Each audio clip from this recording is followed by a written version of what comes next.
সংসার ভেঙে আসছে গা, হয়তো ওই কারণে বাইরে, আর নাহলে ফ্যামিলি চলে আসে গা, ওই কারণে আমরা বাইরে আজকে অসহায় মনে করেন ঠান্ডা আমাদের বাইরে পড়ে গেছি।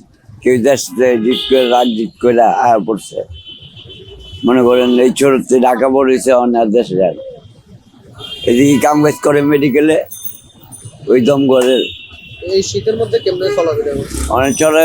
মনে করেন হ্যাঁ আঙ্গুর যা টাকা দেয় ওই টাকা দিয়ে আমরা খাই খুই। আর এই বট গাছটা আমরা নিজেরাই বুনছি, এই গাছটার লিগে একটু ইয়া পাই, আর এই যে একটু বোট লাগাই লিখছি, আর এই যে এটার লিগে একটু ইয়া পাই। প্রচুর শীত লাগে, হাওয়া বাতাস চুটলে তো একবারে লাগে পাও বউ ঠান্ডা হয়ে গেছে অনেক, এরকম লাগে, জান যায় যায়, বুড়া মানুষ হলে মরে যাব। অনেকে আছে কম্বল দেওয়া যায়, আমরা কম্বল ব্যবহার করি, তাও কি করুম, দেওয়া যায় পাতলা কম্বল, ওই কম্বলে শীত মানে না। অনেক কি করুম, আমরা একটা রুম লইতে গেলে দেখা যায়, এই বালু রুনে লইতে গেলে দেখা যায় এদিক থেকে বেশি শীত ওদিকে, এটা পুরান টাওয়ার। আর এদিকে অনেকের মেডিকেলের স্টাফও আছে, ছেলে পেলে এরা এদিকেই ঘুমায়, মেডিকেলের ভিতরে আরো খারাপ না, দেখা যায় একটা রোগী ডিস্টার্ব হয়ে যাবো ঘুমাইতে গেলে, এলি আমরা এদিকে ঘুমাই।